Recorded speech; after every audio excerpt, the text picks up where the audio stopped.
I'd like to welcome everybody back today, Alabama Care.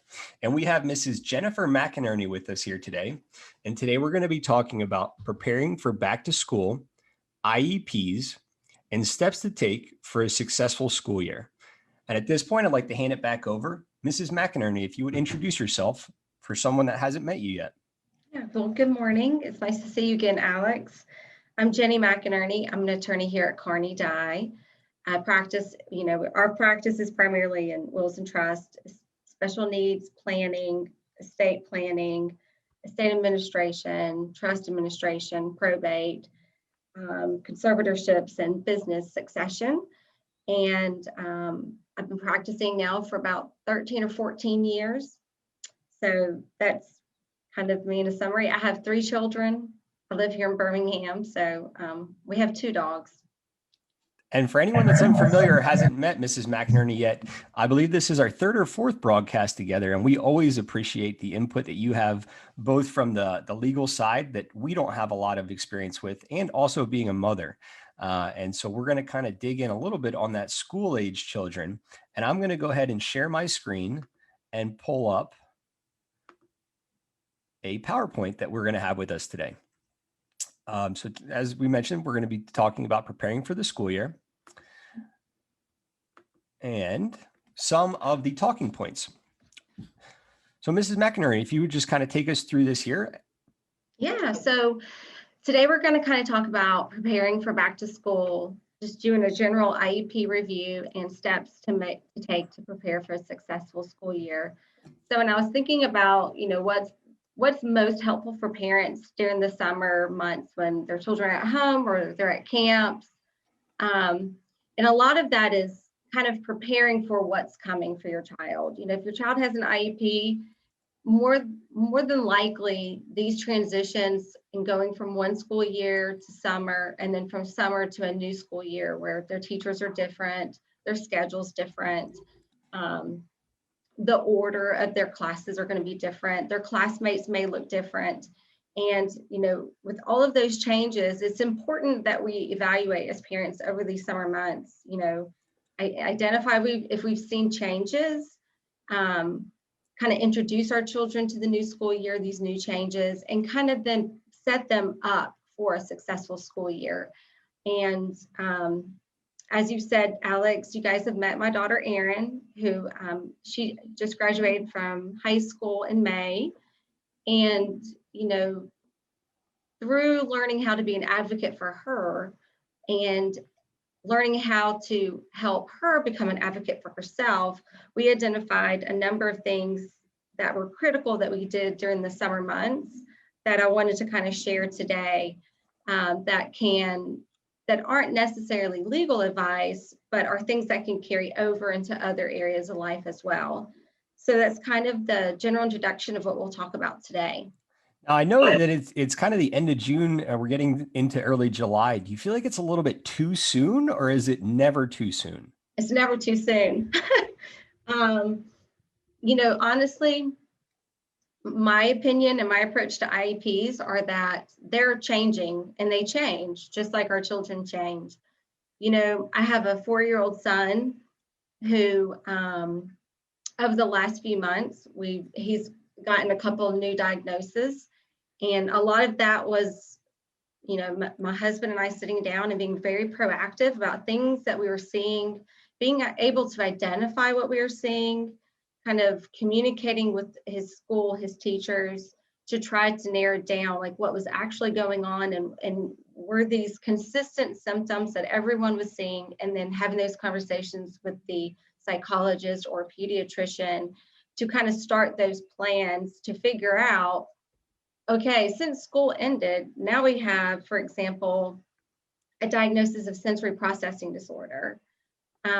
You want to make sure you alert your IEP team with enough time to address this new diagnosis so that your child is walking into an environment where everyone's prepared for what they need to be prepared to give your child the best learning environment possible. And I imagine it's a lot of education for the parent as well. Like, what exactly does this mean? I need to educate myself before I can explain this to my child and the others that are going to support him in that school. Before we get into too much of that, I do want to share the screen once again. And we are just going to give an introduction for anybody that's not familiar yet with Carney Dye. And Yeah, so Jennifer, Carney Dye, primary, I said earlier, our primary focus is, wills and trust, is special needs planning, estate administration, trust administration, guardianships, conservatorships, and business planning. So we have 4 attorneys: Winston, Busby, Jack Carney, Shannon Dye, and myself. so you guys are growing because Winston Busby is a name that I have not seen before. Yeah. So Winston has just recently joined us. Each one of us kind of has our own kind of specialized area at the firm. While we all do everything, we all kind of specialize in one little area. And Winston is more of our tax guru. I imagine that gets very important when you're going for like enable savings plans or, those kinds of trusts and stuff like that. So very nice to have him on board, and congratulations for continuing to expand and grow. Thanks. We'll go ahead to the next slide here. And I think it really hits home to what you were kind of saying is being on top of what's going on. And take us through what you mean by this quote. All right. So this is my husband and I's kind of motto. And it is, we always tell our children, I will always do what I can to set you up for success. And this is really applicable to every scenario. So whether it's me advocating on his or her benefit for accommodations or services at school, it could be deciding, going to a sleepover summer camp is not the best situation for the child. It could be, certain work environments. As a parent, we are the expert of our children who have disabilities. We are the experts. Now, we may not always have every tool available to us to provide services to our children, but we are the experts. So we do know our children the best.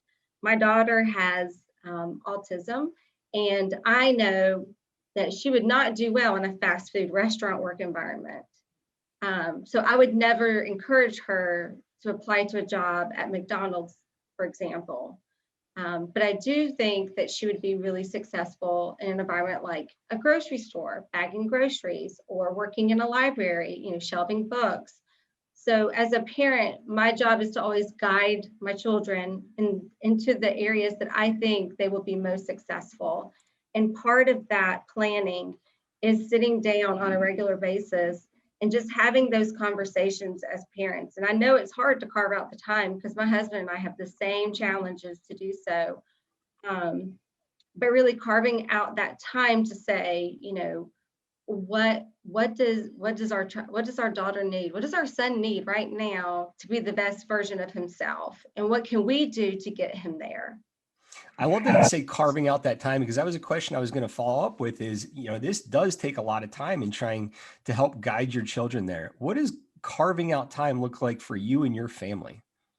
So, sometimes it's blocking out times on our work calendars that we can talk while we're at work, so we're not distracted, to have a conference call. And that sounds very formal and professional and kind of rigid, but sometimes for us, we have to do that. We have to literally schedule that time to say, hey, I need you to give me 30 minutes today so that we can talk about X, Y, or Z. So another way that we've recently started is my son goes to Mitchell's Place. He's a typical peer, but he's got a few diagnoses recently. So we've been consulting with Dr. Hansen at Mitchell's Place. She's the new psychologist they have on staff.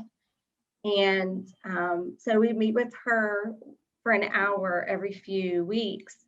And honestly, that's been a game changer for us because we kind of have a facilitator now helping us have those conversations and really kind of helping us identify what's going on, what needs more attention, and what steps we can take to, help him along.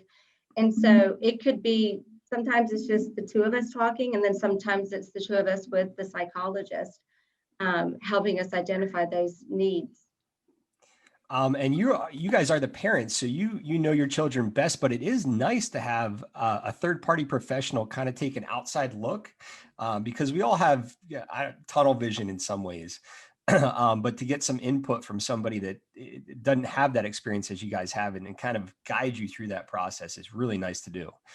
I would like to ask, when you say you kind of guide your children for what you think would be best, do you ever have any rebellion there? Because for me, like if my parents like, oh, we think you would do this, I'd be like, I'm not doing that. Yes. Yes. I mean, look, we were talking earlier about teenage girls. I've been through the teenage kind of phase with my older two daughters. And, you know, I think that is the situation for everyone. If someone's coming along and telling you, I don't think you should do this, I don't think you should do A, I think you should do B, there's always going to be some kind of pushback. But we typically don't say you cannot work at McDonald's. What we would say is, hey, so let's talk about what your ideal work environment would look like. You know, are strong smells good for you? Do they trigger you in any way? You know, what about noise? What kind of environment would be best for you with noise? What about feedback from a superior? You know, things like that. What color is your parachute? Have you ever heard of that book? The Golden Parachute? What color is your parachute? I haven't heard of that one, no. It's a really great book that actually a college professor gave me many moons ago when I was in college. What that book does, if you have a teenager, is it kind of guides them through the process of figuring out who they are and what environments they work best in, what makes them happy, what makes them feel fulfilled, what kind of self-satisfaction do they get from different types of work. And they have a teen version of What Color is Your Parachute that I highly recommend for anyone who has a child going through this kind of process. You know, it's great for teenagers who are starting to think about where they want to go to college or what they would want to study. I strongly recommend it. And I've given the book to many children over the years as gifts to kind of help them figure out who they are. That sounds like a great book, and I'll put that in the chat. I think that I could use that book. I'm still trying to figure out what color my parachute is.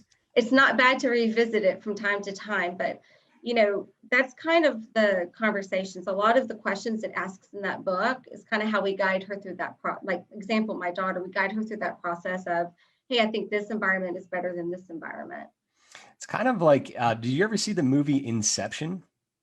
No, I haven't seen it. That's where there's like an idea, but it's implanted in the other person. So they come up with the idea. So it's like asking questions so they figure out and go through that process, the process of asking, well, why?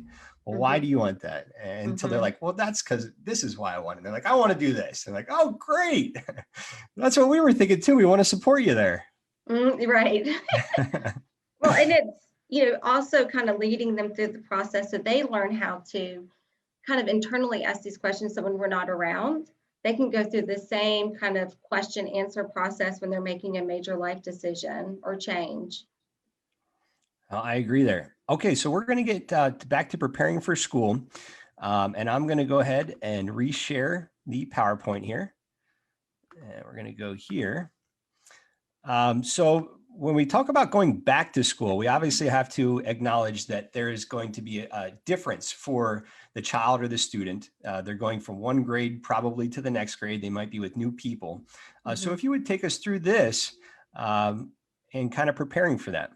Right. So, you know, one thing I've learned over the years with a child with an IEP and with a disability is that transitions are hard. And there are things that we can do to help facilitate the transition and to help kind of reduce kind of the bumps in the road that will happen. We always kind of give a 3 to 4 month grace period in a school year to help with the child to adjust. So after that 3-4 month time period, we would expect that if there are still any lingering issues or problems, then perhaps there's a bigger issue that needs to be addressed outside of this just being an adjustment period. But always recognize that transitions are hard. Like you said, they're going from one grade to the next. Even if they're in the same grade, they're probably going to be with a different teacher. There can be different classmates, different routines, different rules, and different expectations for the kids.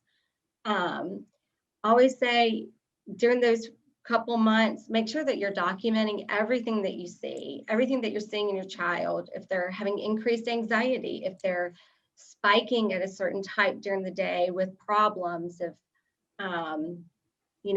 what we found was by keeping a log, we were able to truly identify when issues were occurring, and we could identify the environment that was triggering the issue, and maybe there was a social component that was at problem or at play that we could then address and remedy so the problems didn't continue to persist. So by keeping a log, not only are you identifying what issues are arising, but it can really help you hone in on what time of day those issues are occurring.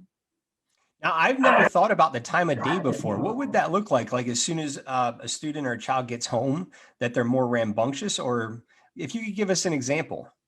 Yeah, so there's multiple examples. So we were noticing, for example, my daughter, when she was in junior high, she was having a lot of anxiety issues in the afternoon classes.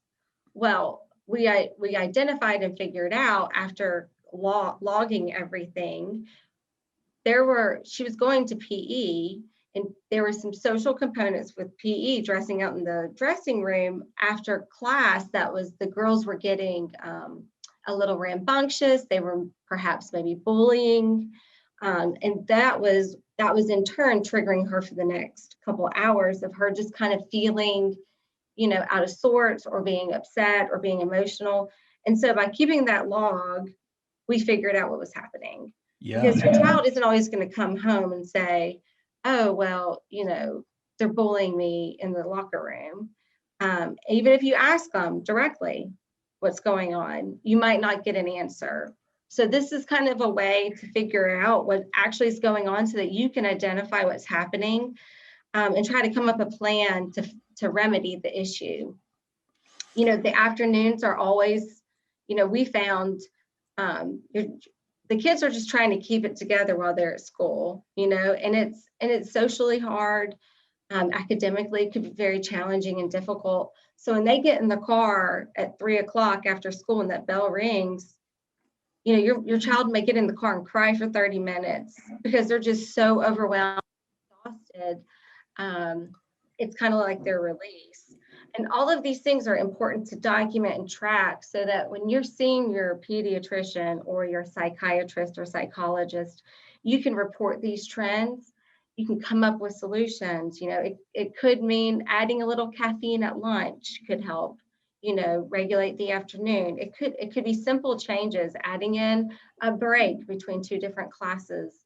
But what's happening with your child, and I always say you're the expert, but the experts are usually the ones who can help us come up with the solutions, like your psychologists, your doctors, pediatricians. So collaborating with them is usually a key to really finding a solution.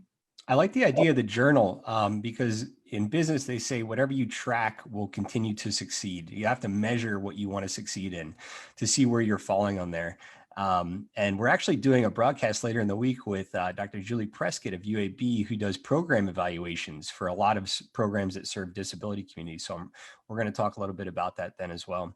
But to be able to write it down and present that to a professional in the field, because there are times when I'm going to a doctor and like, I need to talk about this. I get into the doctor's office and he's like, how are you doing? I'm like, I'm fine. I know. Or they'll say, what kind of frequency and intensity is it occurring? And if you haven't tracked and logged it, you're just vaguely answering the question. You're not actually providing the information they're requiring. Some things when you think about preparing your child for the school year, if you're keeping that log in the summer, has there been a diagnosis from the end of one school year to the start of a new school year? I'm going to pull up the PowerPoint here as we're going over this. Have there been medication changes? Are there any new symptoms or specific anxieties or social concerns? And is your child engaging in new therapies or a part of new therapies that they weren't doing beforehand. We always like to keep our school involved with all of these types of changes. So anytime that one of our children begins a new therapy, we let our school know what they're doing, who they're doing it with, because for us, we found the key for our children was truly collaborating with the school and the service providers, both in school and out of school. So everyone was communicating. And when you have everyone communicating, then you can really set your child up for success. Now that communication, especially during the summer and before the school year, I would think, do you ever get any backlash from the teachers? Like, I'm off for the summer. I don't want to work during the summer, that kind of thing. You know, I've not really had that experience, but I also have never gone to them and demanded something in the summer months. I have kept communication. What I do is by the end, before school's out in the spring, I set up those expectations. Hey, if something happens in the summer, is it okay if I email you about any changes or things? If there are changes, is it okay to expect to have a meeting before school starts, or how soon after the school year can I expect to have a meeting? I go ahead and set out those expectations so that I'm not getting frustrated in the summer because I'm not getting a response. And then they have no idea that these emails are coming in or that there's that expectation to respond. And so, you know, really thinking about how you're communicating and what you're communicating, setting out those expectations and communicating those expectations so everyone's on the same page can really help facilitate any potential conflict. Now, if your child is going up a grade level and they'll have a new teacher, do you reach out to that teacher before the year end? Yeah. If we know who they are, you know, you'll see later in the conversation, I talk about All About Me. I give that information before the school year starts. So I'm making contact before kind of the chaos of the first day of school hits, so that they've had time to kind of think about my child and their needs before that school year begins. And it also gives them the opportunity to, number one, be prepared for my child's needs. Number two, allows me to know that I'm sending my child into an environment where I at least expect them to be safe and cared for because I have provided that information. When you're talking about the communication there and reaching out to, professors, it reminds me a lot of college and going to office hours and spending that time with the professor to kind of work through the problems that I'm having in class, whether it's mathematics or physics or whatever class it was. Those office hours really helped me. And to be able to do that in high school, kind of constant communication there, I think is very beneficial. So let's take a look at some of those reporting the changes that you were kind of talking about, the emails there, and I'll go back to sharing the screen here. So all right, so this is kind of what I was talking about before. You know, as a general rule, I always say all correspondence should be kept in writing between you and your child's school, their case manager, their teacher. You should always have correspondence in writing. As a rule of thumb, even when there's an in-person meeting, I always follow up those meetings with a summary email. You know, we just concluded our meeting. As a summary, I want to make sure we are on the same page. It was my understanding these things were going to happen, or these tests were going to occur within X period of time. And again, what this is doing is reducing conflict down the road because I'm clarifying what's going on and I'm documenting so that everyone's kind of on the same page. It also allows them to come back if there's a misunderstanding and correct it at the beginning rather than down the road. So if you do identify there have been changes, or perhaps there are problems with the IEP from the previous year that were not adequately addressed last school year that you want to make sure are addressed, send an email, keep it in writing. Like I said, state what changes you've seen and identify how it's going to impact their learning. So, you know, there, let's say, for instance, I give an example here, and I said it earlier about a diagnosis with sensory processing disorder. While your child may already have a diagnosis that addresses some of the accommodations, you want to make sure that that IEP is modified to reflect this new diagnosis, because, as we'll see later, every IEP should provide a very accurate description of who your child is and what their diagnoses are. And if it doesn't, then it needs to be corrected. If you feel that an IEP meeting needs to be called before the school year begins, then you need to make that writing and request early enough so that request can be accommodated, especially if you're asking for it before the school year starts. And it may require you even going down to the school in person and just stepping in and saying, hey, I sent an email, I haven't got a response, but I just want to make you aware I've made a request for an IEP. I think it's critical that we meet before the school year starts, and here's why. As you're going through this, I imagine the teachers are actually very open-armed about this. They really enjoy the extra help from the parents and what you're doing to help them prepare for the school year as well. Right. And I think it also, I've had teachers, we'll talk later about the All About Me, and we've talked about it before, who've said, I read your letter and I've read her IEP, but it was so nice to have a cheat sheet, to have a way to communicate with you about issues that I didn't have to go searching for.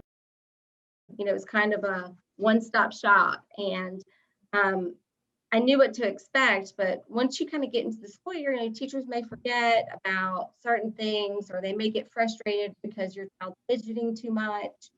And having that sheet's kind of a friendly reminder about, they're not fidgeting to irritate you or to have the kid next to them laugh, but because they have ADHD, and that's a way for them to manage their ADHD. It's kind of like a cheat sheet for the teacher. It's a cheat sheet, for the teacher, and all it's intended to do is to help your child. Now we've talked, go ahead, I'm sorry. No, go ahead. We've talked quite a bit about kind of prepping the school and the teachers and the structure for the child and the student. But what about, I'm going to bring up the screen again, what about preparing the child and the student for the changes that are about to happen? Right. So you can prepare the teachers in the school for your child, but it's equally important to prepare your child for the school. And so, one way to do that at home is to make sure you explain the changes, explain the teacher change, the schedule change, the friends change. Our friends are going to be different this year. Make sure that you've developed a log, a behavior log, a homework log, a communication log that your child understands, and that your child is willing to use. So if it's a log that you've created with the school or by yourself, that your child doesn't understand how to use or is too difficult to use, it's not going to be used. So you might as well do something different. Make sure your child has an opportunity to ask questions, and then make sure your child has the opportunity to academically prepare. So what we do in the summer before school starts with my daughter when she was still in school was we actually had it in her IEP that we got a copy of the textbooks, and we would actually get those textbooks before school let out the previous year. And we would use the summer to introduce her to some of those concepts that she was going to be introduced to during the school year. So they weren't brand new ideas. She'd had an opportunity to look over the textbooks over the summer, to kind of familiarize herself with the general concepts of what was going to be presented. And that really set her up for success in the classroom, because it wasn't the first time she was hearing it. Kind of getting a jump there. And when I was growing up, my family, we did summer challenges where we had the 2 or 3 months during the summer, and we would sit down as kids and say, we knew the summer challenge was coming and we had to do it, but if we completed it along the way, we'd get prizes or stuff that we wanted. But some of those challenges throughout the week would be like, you had to read for 30 minutes a day, or you have to make so many meals for the family during the week, or you have to do all these things. And it was kept the students, me, on track throughout the summer. But thinking back now, I wish I would have had some of those textbooks as some of that required reading, because that would have put me light years ahead of the other students in my class. Yeah, we did, I think it was before my daughter studied American history. We spent our summer vacation we used to introduce her to some of the places she would be learning about. That's amazing. Some of those kind of in person could really help. And, when I was saying about introducing your child to the changes, we do a lot of videos. So for instance, my son, he's not going to kindergarten just yet, but we've already shown him videos of the elementary school that he will be going to, pictures of what those classrooms look like, those kinds of concepts, so that it's not so scary. Mm-hmm. And so, we like to introduce them beforehand so they have that safe environment. They can ask some of those questions. Sometimes my husband and I are surprised by the questions that we get from the kids, because we feel like it's something they should know or that it's already been explained. So given that opportunity to let them ask questions, to think about it, to kind of circle back at it, can really help them. I'd like you to expand a little bit on, you mentioned the behavior log, homework log, and communication log. And I'm unfamiliar with those. If you could kind of dig into that a little bit more and what that looks like from the child's perspective. Right. So behavior log is so it depends if your child has a behavior plan. It's probably going to be a log of some kind that your child or the teacher will be reporting in. For my daughter, we created a behavior log that was something that was consistent with what we were using at home for rewards, and they could use at school with rewards. Again, like I said, we tried to create an environment where all the providers were operating some of the same information, the same plans. What we had seen was, school would use one kind of behavior plan, and then we were using a different behavior approach at home. Well, that was really confusing. Yeah. So having one plan where there was rewards given at school and rewards given at home, but of the same type and the same progress, so that those expectations were the same, made it so much easier for our daughter to understand what behaviors we were trying to improve. But that communication log, homework log, what we did was we had 2 pages, and then we would have one side to be a behavior log that she could track behavior during the days, where we could identify spikes of behavior changes, of anxiety, of nervousness, whatever. Communication log and homework log we put on a different sheet, because if your child has ADHD, they're going to have a difficult time keeping track of homework, especially if it's only given orally in the classroom. It's very challenging for them to capture that. So at the end of the day, we would always ask the teacher, their case manager, to review that log, make sure all the homework has been captured, and any changes that have happened to be communicated on that sheet. Now that can be done by email as well. Mm-hmm. And as she aged and went through the schools, through different grades, it went from kind of this collaborative log that the teachers and her did during the day to her just doing her own log. And periodically I would get an email exchange from the case manager that would say, make sure she's working on these things. And it provided me insight to just go double check that she was on course. Yeah. Again, that's part of that advocacy, learning how to do it all herself, but still gave me the comfort to know that I could still check. So it could be something like the homework log could almost be just a piece of paper that as you're walking in a classroom, hey teacher, this is my homework log. Just if you could write down what my homework is for the night, just to make sure I have a clear understanding, my parents have a clear understanding. And then when they get home, they present that to the parents and say, this is my homework for the day. All right. Yes, that's exactly what it looks like. And what you could do is you could have each teacher initial next to the homework assignment to confirm it's correct. That's a great idea, because I feel like I probably got away with it quite a bit as a kid. I don't have any homework. And well, and then, you might not have homework that night, but you're supposed to be working on a project. Then it gets down to the last night. Yes, like a 6-week project that only got added to the homework log the week before it was due, right? So having that double check, also ensures there's communication happening on every end. And it helps the student because, I mean, I kind of got away with that. And then I would end up cramming for certain classes in high school. And when I got to college, I couldn't do that. There was just so much information that I had to reroute my brain on how to study and keep up with things. So like freshman year, they say the freshman 15. Well, mine was like rerouting my brain to how to learn and stay on course there because I had those bad habits in high school. So that's very cool. So we're prepping now at home, but there's also some things that we can do at the school. And you have a great example here is like a walkthrough. Yeah. So what we would always do, we'd work into our daughter's IEP, a walkthrough of the school. And you don't even have to have this in your IEP. You can just call the school, see if you can bring your child up to introduce them to the school. You know, when I was in high school, there was a, freshman hallway, a sophomore hallway, junior hallway, senior hallway, where the classes were kind of congregated.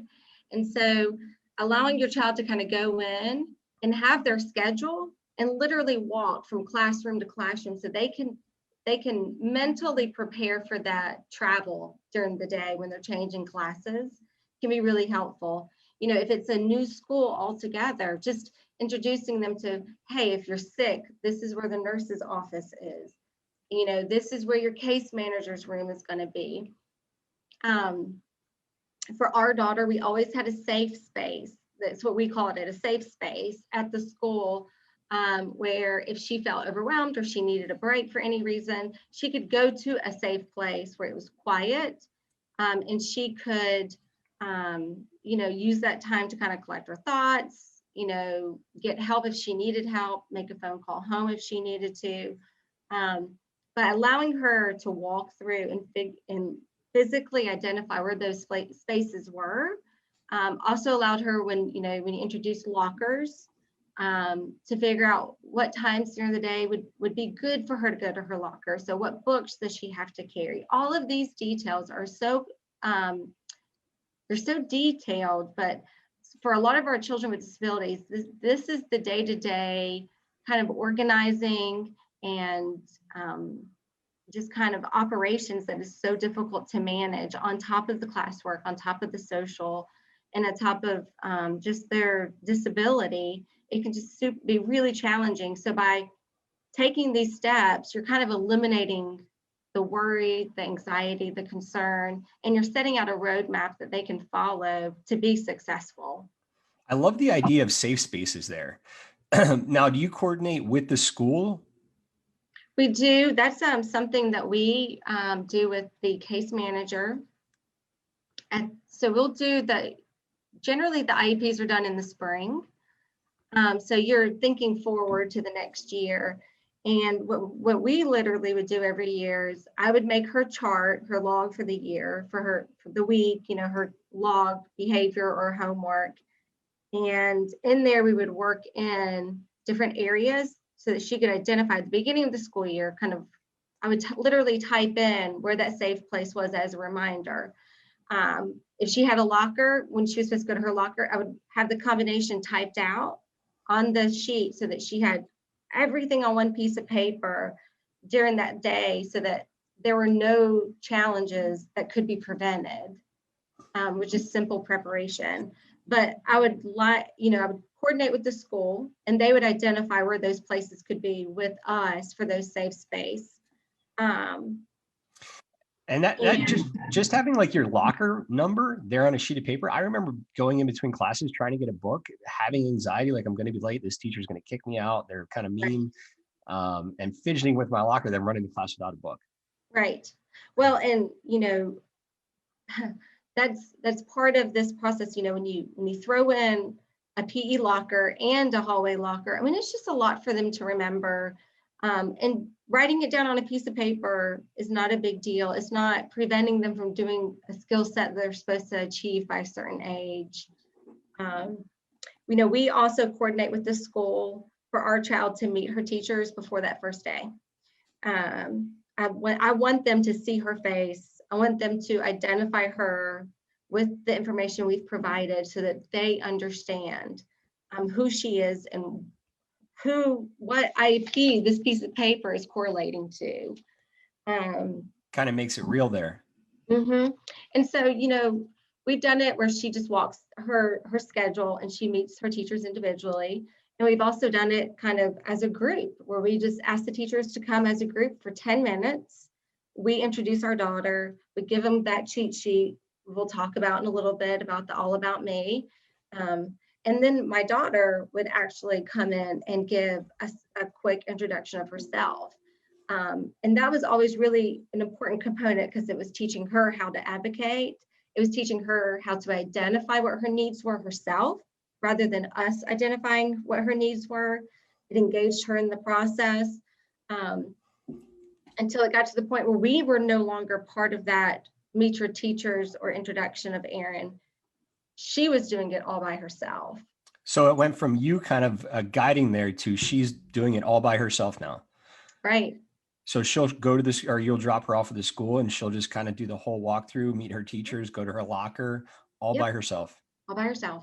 She'll, we'll have it scheduled, of course, so it's not a surprise, but she'll walk in, she'll introduce herself, she'll talk to her teachers about where her diagnoses are and what it looks like in the classroom. And, she'll even say, I'm not a bad kid, but sometimes I need to fidget, or if I get overwhelmed, I'll need to step out and get a water break.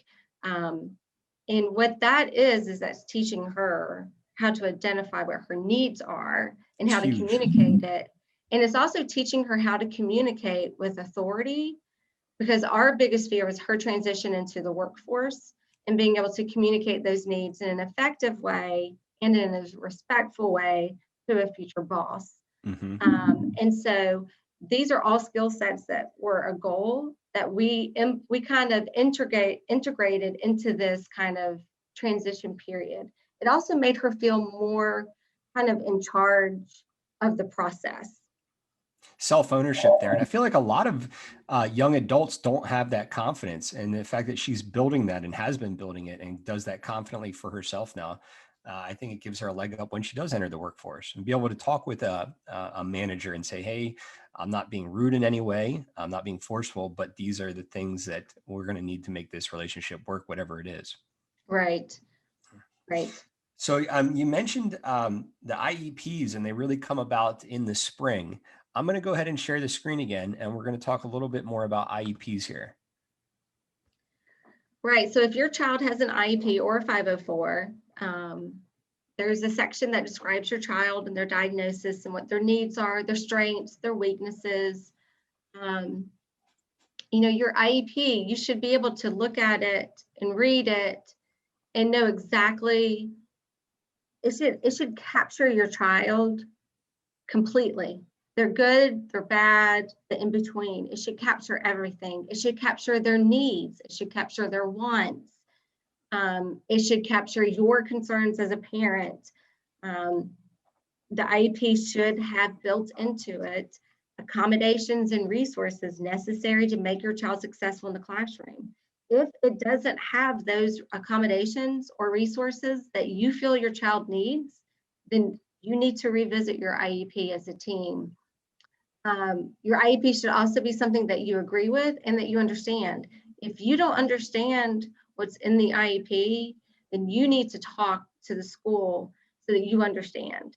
There could be a lot of legal jargon in there. Not legal. There is, and it's a legal document, and the IEP includes the parents by law. So you are a member of that IEP team. They always talk about IEP team. The IEP team has to make the decision.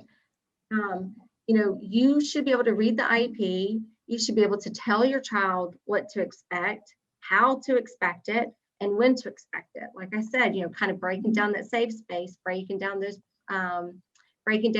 the schedule of when their breaks will occur. If you can't do that, then you need to talk to the school so that you understand, so that your child can understand. The parent should understand when services are being provided, when accommodations are being provided, how frequently and where, and how effective they are. So if your child has ADHD and they need a break during the school day, but they're only needing it, let's say between 10 and 10:15, then that's okay. I would say that there's something we know in the future we can build into their schedule and their routine, to kind of be ahead of any issues. But if they're needing a break every 20 minutes and they're going into the hallway, to the sensory hallway, then we have an issue. Your child can't be spending half the day in the hallway and still be receiving an education. So for me as a parent, I want to know how frequently those breaks are occurring, how frequently you're having to provide an accommodation, so that I have a full understanding of what's happening during the school day, how much learning is my child not receiving, or education, instruction that they're not receiving, that they could be receiving, but for these issues that are arising. Because like I said before, that communication and that log is so critical.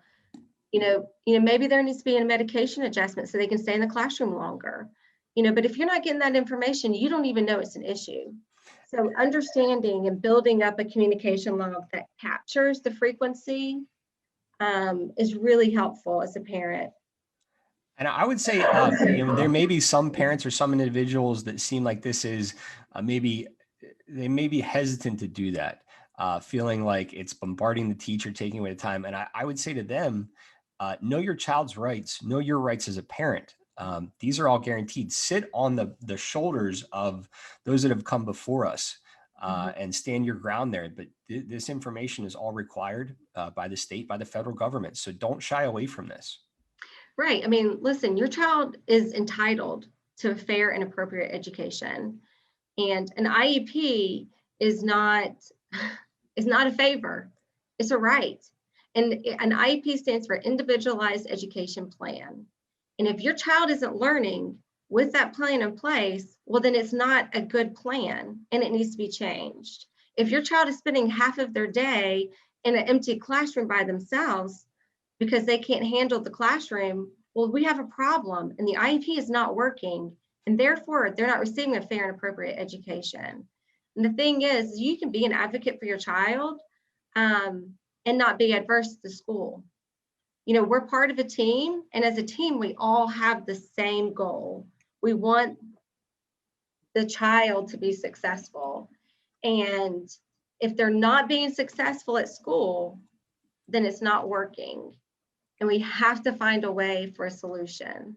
Another piece of advice I always give to parents is, it's great to receive services and accommodations in the classroom and at school, but do not rely solely on those service providers for your child.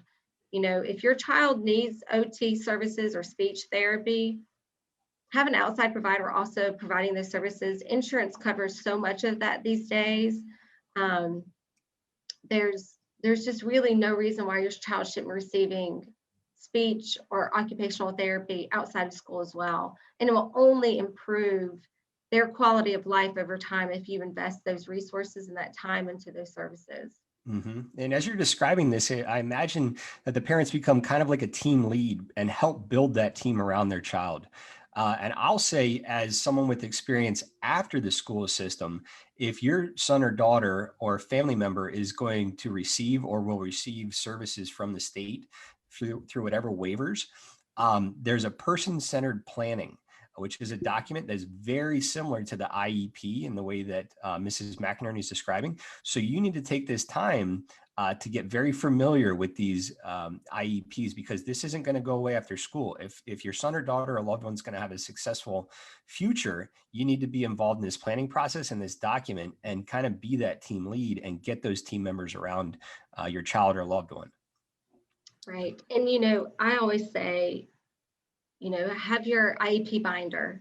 You should have everything about your child. I mean, my son went to the doctor last week with a respiratory infection, and I had his IEP folder with me to, talk to the pediatrician about, other things that were going on or the types of services that he was receiving. Are there other things that we should be doing? Asking these questions that some of us we get so busy, and I know it's hard. I mean, I'm guilty of it too. We get so busy with work and with our kids and homework and, planning and this, that, and the other, that you have to really, really, truly dedicate that time to do that big picture overview to make sure your child is getting what they need and that they are successful and that you've set them up to be successful. Mm. So I never send my daughter or my son into an environment that I haven't prepared them for. And I've said, you don't have to be anxious going into this environment because we've given you the tools to be successful and you know how to be successful.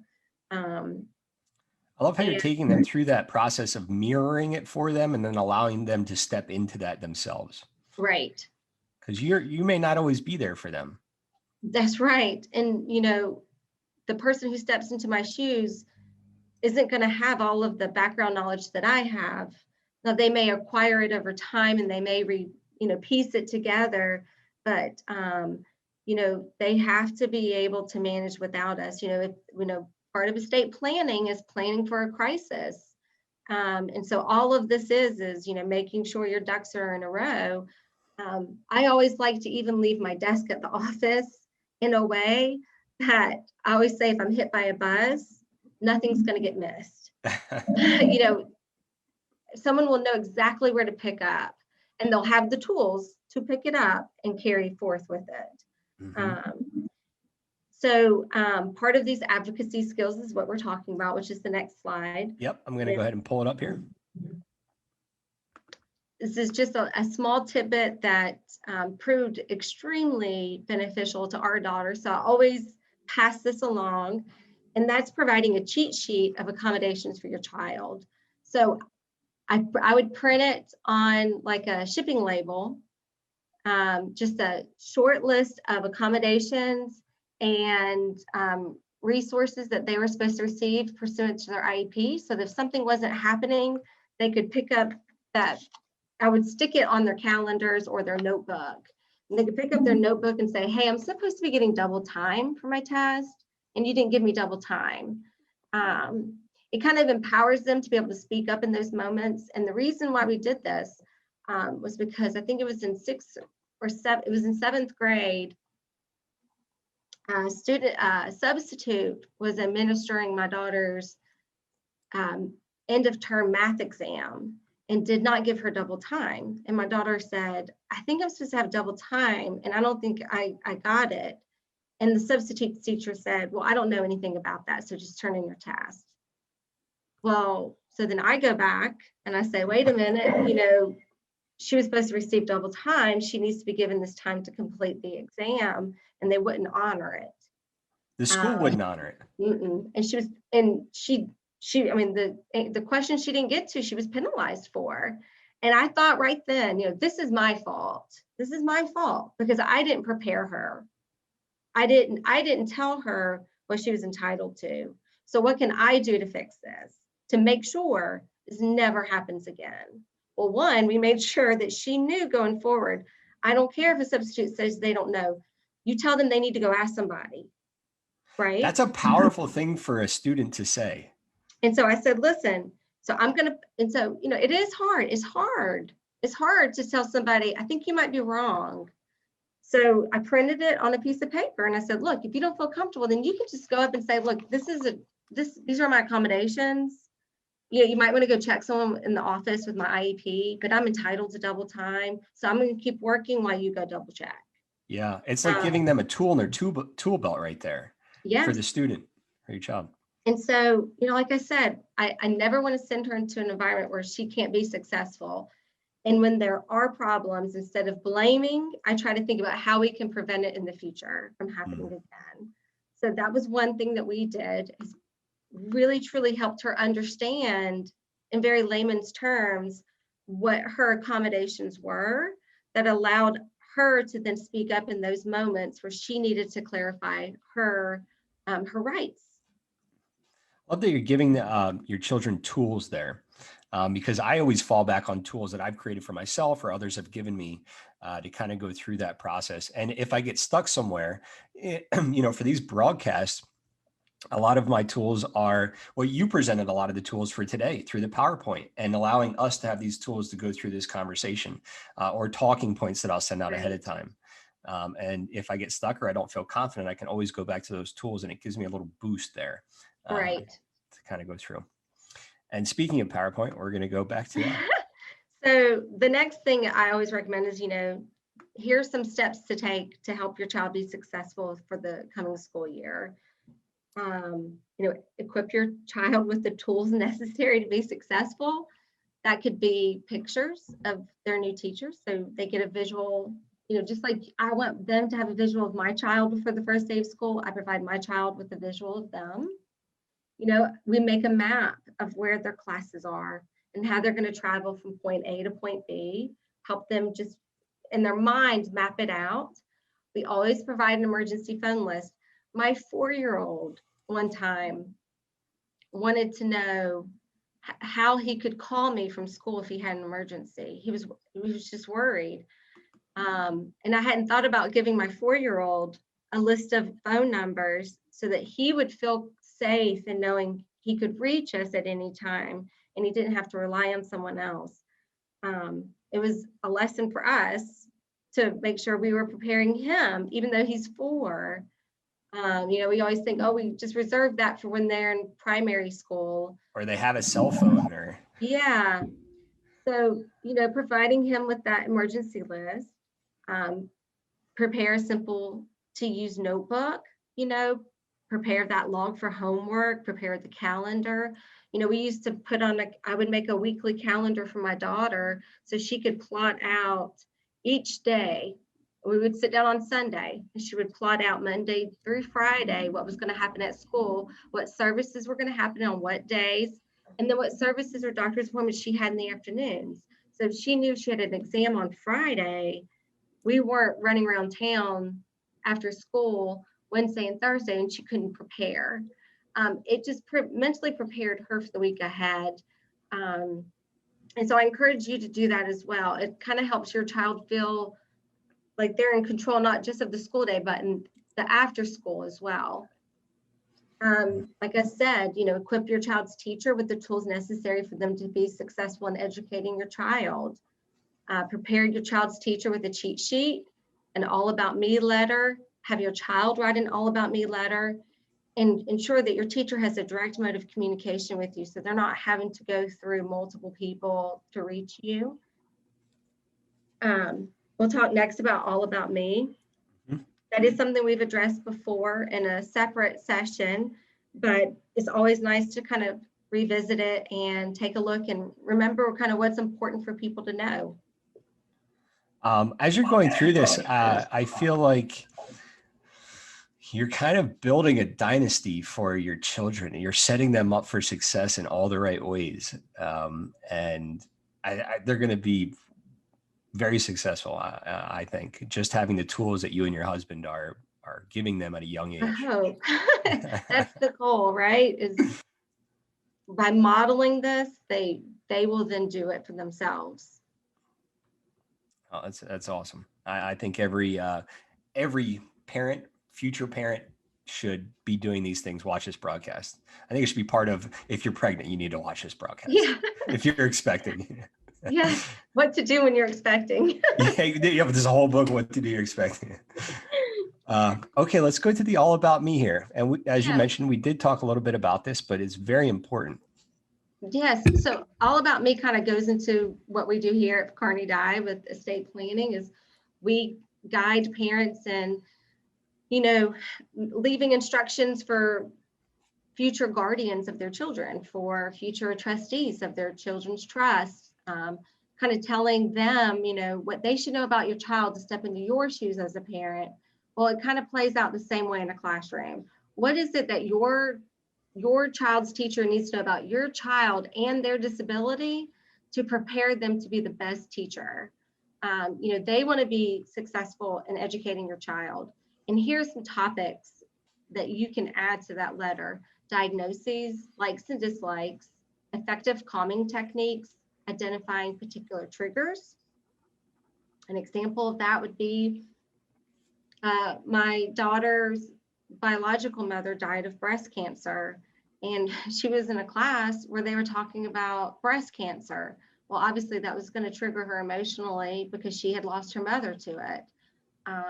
accommodations that are needed, identify your child's strengths and weaknesses, tell them the best way to support your child, tell them what goals you're working on, and then tell them what social and academic supports that your child needs. I have a question. What would be kind of the big difference between an IEP and an All About Me? So an IEP is a legal document, first of all, and All About Me is not. It's just guidance or instruction. So is it kind of like an IEP, but shortened a little bit, like a Yes. one-pager? Yes. So what I always like to say is, you know, every teacher who teaches your child signs a form saying they've read the IEP. Now, they may have 20 children with IEPs. The likelihood that they're going to remember the details about your child's IEP is pretty slim, especially when you're going into the junior high and high school, where those teachers are seeing multiple children with disabilities. And so what I do is I don't blame them for not reading it and memorizing it. I provide them a cheat sheet. I say, hey, you know, I just want you to remember this about her. I really hope that you see the good things about her this year. And I really hope you can see that she needs the help in these areas and you'll give her grace. And so, you know, it's not a legal document. I always provide the All About Me letter before the school year starts. I typically throw in a gift card that they can use for their classroom. Butter them up a little bit. You know, it could be, you know, hey, my child likes fidget toys. And they say, you know what, I'm going to use this money to go buy some extra fidget toys for the classroom. You know, so other kids have it and they don't feel alone. You know, it's just trying to be a resource for that teacher to help them help your child is really the intent behind all of it. How can you become the tool for that teacher? So like I said, I usually introduce our daughter. I give some examples in the PowerPoint of how we've done them in the past. This is a more complex About Me that's, like I said, it changes every year because your child is changing every year. You know, so I always do like introduction of our child, what class they're taking, a general overview, encourage a collaboration. You know, I always say like, these are the professionals that we're working with. You know, we want you to be part of our team in collaborating for her success. So if you see things that are abnormal, please tell us, because our whole team needs to know so that we can all provide that support that she needs. Because if we're not all part of the same team, then she's never going to improve. And I like that because it introduces her to the team, so the teacher doesn't feel like she's the only one. Right. She knows she's got backup. Right. That's right. And then I also provide information about the specific disability and how it presents in the classroom. So if you can go to the next slide, here's a great example. You know, you may be a history teacher who has 40 children with different IEPs and 40 different diagnoses. You're not a professional on what that means. You know, so my daughter has ADHD. Okay, well, what does that actually mean? Well, this is what it looks like. It looks like she forgets to turn in assignments. So when you've given her no grace in turning something in because you didn't remind her, she's not going to just remember. She forgets to write down homework. She forgets what she's doing sometimes. She struggles with multi-step tasks. She has trouble sitting still. She needs to fidget. She's impulsive. She struggles with time management. So if you give her something to do independently at her desk in quiet time, she's going to have a hard time with that. She has a hard time getting started, and she may daydream or stare off. I love that this gives the teacher, you know, because they, like you said, a lot of people have heard the term ADHD, but what does that look like in front of me? What is that? Right. And not just an ADHD kid, but my child in particular. What does she do in the classroom that is attributed to her diagnosis? And, you know, I've had to, I'm sorry, that was my watch. But, you know, what does it actually look like? And I've had teachers say they've struggled in the classroom with my daughter, and they've pulled this out as a refresher, and it's really helped them understand what they were doing wrong in approaching her as a teacher, and how it helped them to kind of, realign how they were approaching her in the classroom by having that cheat sheet. She also has an autism diagnosis. So when they're given, what we used to have in high school is free time, is really difficult for a child with autism and ADHD. It becomes noisy, they get overstimulated. I mean, it's kind of a recipe for disaster. But if a teacher doesn't know that, they might not understand why she's not, being successful in their class. Well, that's why, and breaking that down can really help them. Again, if you see yourself as a tool for helping them become a better teacher of your child, you're not adverse to them. You're not telling them what they're doing wrong. You're just saying, hey, I know it can be frustrating at times, and this is what we found successful. And by the way, this is part of her diagnosis. It breaks it down in a really easy way. And just like we might need a refresher, or our children might need a refresher, the parents need a refresher as well. Yeah, they do. I mean, there are times where I get so frustrated, and my husband will be like, well, honey, this is part of it, and it's a check on me too, because sometimes we get so into the routine or into our lives that we forget. No, it's good to have a kind of an outside perspective there, take a little step back and kind of refresh there. Now, you talked about the All About Me that you kind of prepare. Mm-hmm. And we're kind of getting to the end of the presentation today, but you have here about your son or daughter having an About Me. Right. So, it can start at a really early age where you start, prompting your child with certain questions and doing the letter for them, to them writing the letter themselves. So my daughter started writing her own letters when she was in junior high about what she wanted her teachers to know based on prior years' kind of problems or failures. And it really helped her reflect on what she needed and what she wanted her teachers to know about her before the school year started. And it was just really instrumental in that advocacy process of her learning how to be reflective and see what she needed and to identify what she struggles with. Part of that process is saying, I am different, and here are the ways I'm different, and here's some things I want you to know. I mean, when she started writing these letters, she would write things like, I want you to know I'm not a bad kid.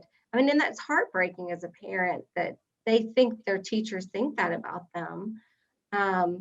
But, she wanted them to know, and outside of this letter, that communication would have never happened.